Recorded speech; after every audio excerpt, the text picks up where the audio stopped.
ये आकाशवाणी रायपुर है। प्रादेशिक समाचार बुलेटिन के साथ मैं विभाष कुमार झा।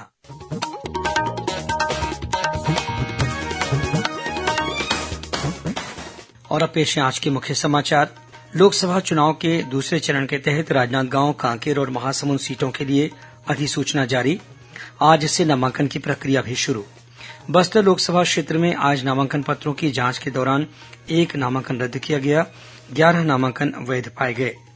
प्रदेश में जमीन और अन्य अचल संपत्तियों के पंजीयन का कार्य 29 से 31 मार्च तक शासकीय अवकाश के दौरान भी जारी रहेगा। और लोकसभा चुनाव के मद्देनजर मतदाताओं को जागरूक करने के लिए प्रदेश भर में हो रहे हैं विविध आयोजन।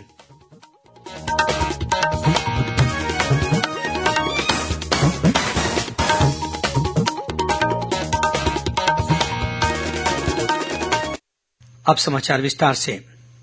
लोकसभा चुनाव के दूसरे चरण के तहत प्रदेश की राजनांदगांव, कांकेर और महासमुंद सीटों के लिए आज संबंधित जिलों के निर्वाचन अधिकारियों द्वारा अधिसूचना जारी कर दी गई है।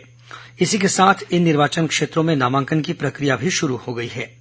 नामांकन दाखिल करने की अंतिम तिथि 4 अप्रैल है। 5 अप्रैल को नामांकन पत्रों की जांच की जाएगी। उम्मीदवार 8 अप्रैल तक अपना नाम वापस ले सकेंगे।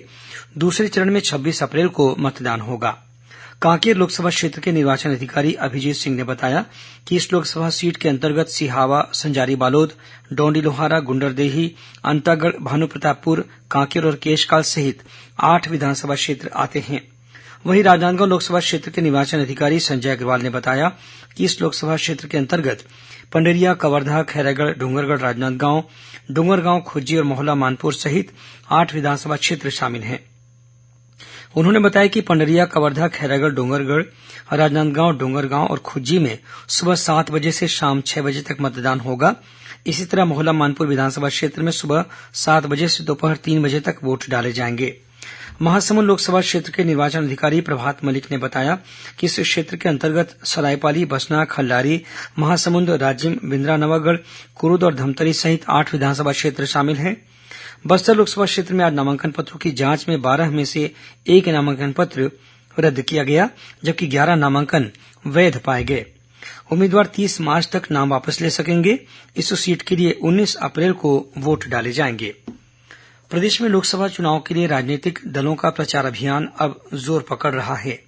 इसी कड़ी में आज भाजपा के वरिष्ठ नेता और मुख्यमंत्री विष्णुदेव साय ने बालोद जिले के डौंडीलोहारा में कांकेर लोकसभा क्षेत्र से भाजपा प्रत्याशी भोजराज नाग के पक्ष में चुनावी सभा को संबोधित किया। इस मौके पर श्री साय ने कहा कि महतारी वंदन योजना के जरिए भाजपा ने प्रदेश की महिलाओं को 1,000 रुपये देने की घोषणा की थी। उसके तहत पहला भुगतान किया जा चुका है। अब दूसरा भुगतान भी 1 अप्रैल को किया जाएगा। श्री साय ने आरोप लगाया कि कांग्रेस ने अपने 5 वर्ष के कार्यकाल में शराब और कोयला घोटाला के अलावा महादेव ऐप के जरिए बड़े घोटाले को अंजाम दिया। इसी वजह से प्रदेश के मतदाताओं ने विधानसभा चुनाव में भाजपा को सरकार बनाने का अवसर दिया। इस बीच कांग्रेस के वरिष्ठ नेता और राजनांदगांव लोकसभा सीट से पार्टी के प्रत्याशी भूपेश बघेल ने मोहला मानपुर, अंबागढ़ चौकी जिले में औंधी, खड़गांव और मानपुर तहसील के विभिन्न गांवों में कार्यकर्ता सम्मेलन के तहत लोगों से चर्चा की। उन्होंने सीतागांव, कंदाड़ी और कोहका में भी कार्यकर्ताओं की बैठक ली। इस मौके पर श्री बघेल ने अपनी सरकार की उपलब्धियां बताते हुए विभिन्न मुद्दों पर भाजपा की नीतियों की आलोचना की। छत्तीसगढ़ में लोकसभा चुनाव के मद्देनजर मतदाताओं को जागरूक करने के लिए विभिन्न कार्यक्रमों का आयोजन किया जा रहा है। इसी कड़ी में रायपुर जिले के तिल्दा स्थित सामुदायिक स्वास्थ्य केंद्र में बाह्य रोगी विभाग ओपीडी की रसीद पर लगने वाले सील में मतदाता जागरूकता का संदेश अंकित कराया गया है। इस तरह सामान्य इलाज के लिए आने वाले मरीजों को दी जाने वाली रसीद के जरिए लोगों को मताधिकार के बारे में भी जानकारी दी जा रही है। वहीं बेमेतरा में जिला प्रशासन द्वारा आयोजित मतदाता जागरूकता कार्यक्रम को golden book of world record में शामिल किया गया है। इस संबंध में जिला निर्वाचन अधिकारी रणवीर शर्मा ने बताया कि जिला मुख्यालय के कृषि उपज मंडी परिसर के अलावा साजा, नवागढ़ और बेरला में जागरूकता कार्यक्रमों का आयोजन एक साथ किया गया। इन कार्यक्रमों में एक ही समय में 1 लाख से अधिक महिलाओं ने मतदान करने की शपथ ली। इसी तरह सक्ती जिले में भी राष्ट्रीय ग्रामीण आजीविका मिशन की कार्यकर्ताओं ने स्थानीय लोगों को मतदान के प्रति जागरूक किया। इस संबंध में सक्ती के जिला निर्वाचन अधिकारी अमृत विकास तोपनो और परियोजना निदेशक बीपी भारद्वाज ने जिले के मतदाताओं से अपने मताधिकार का प्रयोग अवश्य करने की अपील की। निर्वाचन आयोग द्वारा संचालित स्वीप अभियान के तहत इसी तरह का जागरूकता कार्यक्रम बासिन और नगरदा सहित अन्य ग्राम पंचायतों में भी आयोजित किया गया। इसमें विशेष रूप से महिला मतदाताओं को अपने वोट डालने के अधिकार का इस्तेमाल अवश्य करने के लिए प्रोत्साहित किया गया। जांजगीर चांपा जिला मुख्यालय में यूनिसेफ द्वारा मतदाता जागरूकता का विशेष अभियान चलाया जा रहा है। इसके तहत स्थानीय सामाजिक संस्थाओं के कार्यकर्ताओं द्वारा नुक्कड़ नाटक के माध्यम से लोगों को मतदान के महत्व के बारे में बताया जा रहा है। साथ ही उन्हें अपने मताधिकार का अनिवार्य रूप से इस्तेमाल करने की अपील भी की जा रही है।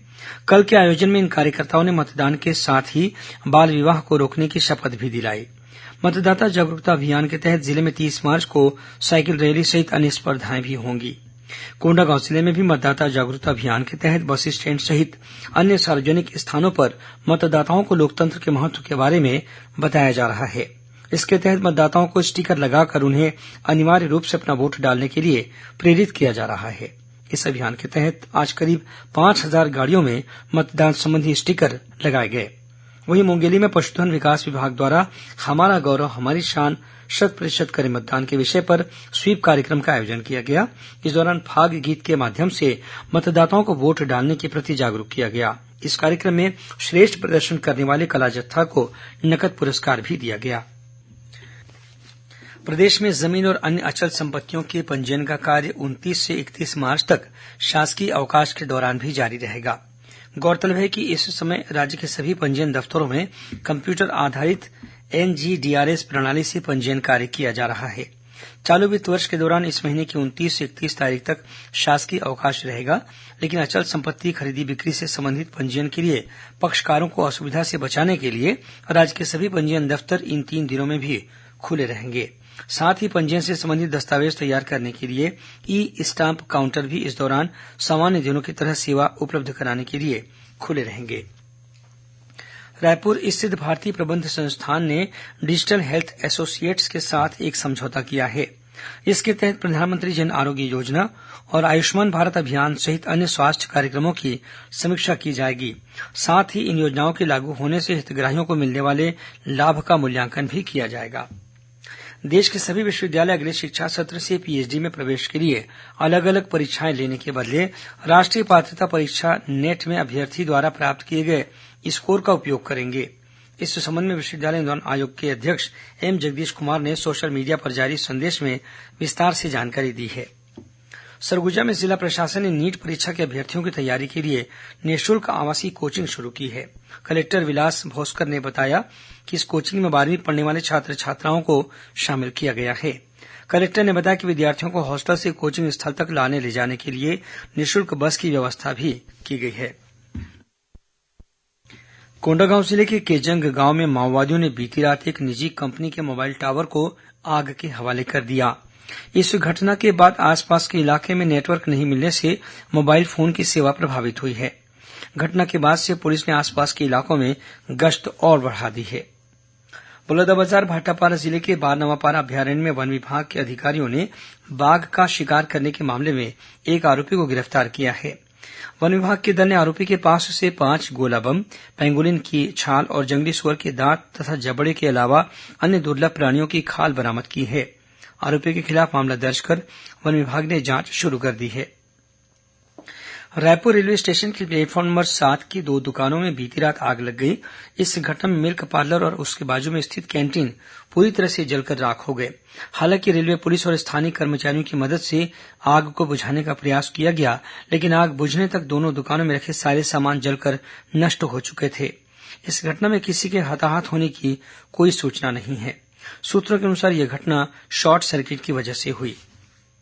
और कुछ खबरें संक्षेप में। राष्ट्रीय सांख्यिकी कार्यालय के क्षेत्रीय कार्यालय द्वारा आज रायपुर में प्रशिक्षण शिविर का आयोजन किया गया। इसके तहत हर वर्ष वार्षिक उद्योग सर्वेक्षण का कार्य किया जाता है। प्रदेश में हिंदी और अंग्रेजी शीघ्र लेखन की परीक्षा 31 मार्च को होगी। वहीं हिंदी और अंग्रेजी मुद्र लेखन की परीक्षा 7 अप्रैल को ली जाएगी। लोक शिक्षण संचालनालय के अनुसार परीक्षा कार्यक्रम की विस्तृत जानकारी वेबसाइट पर उपलब्ध करा दी गई है।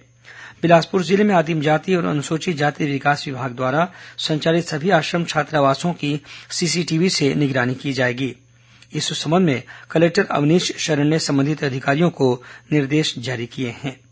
दुर्ग में रेलवे पुलिस ने पुरी अहमदाबाद एक्सप्रेस की बोगियों में तलाशी के दौरान एक यात्री के थैले से करीब 6 लाख रूपये का अवैध गांजा जब्त किया है।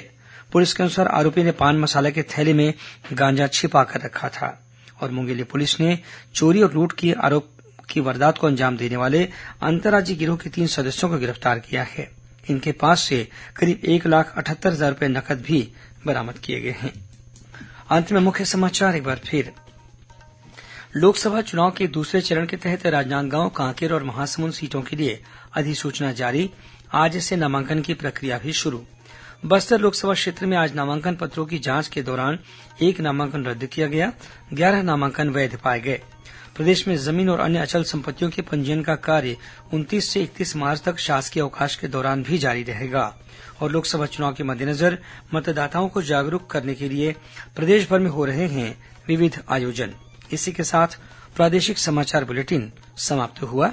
नमस्कार।